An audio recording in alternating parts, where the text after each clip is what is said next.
Praise the Lord. இது உங்க தின திருச்சுடர். Disobedience always has a cost. கடவுளை கீழ்ப்படியாமைக்கு விலை கொடுக்கணும்.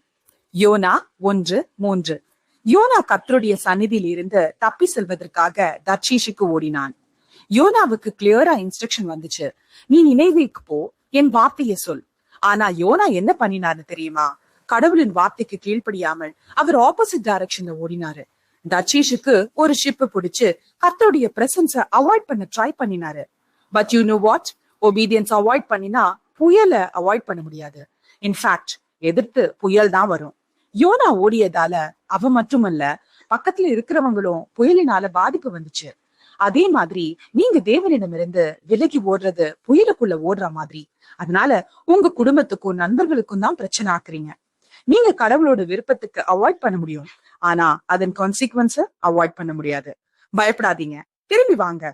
அவர் அழைக்கிற இடம் சண்டைக்கு இல்ல, அதிசயத்துக்கு. Thank you. Have a good day ahead. நாளை மீட் பண்ணலாம். அவர் வாய்ஸுக்கு எஸ் சொல்ற மனசு.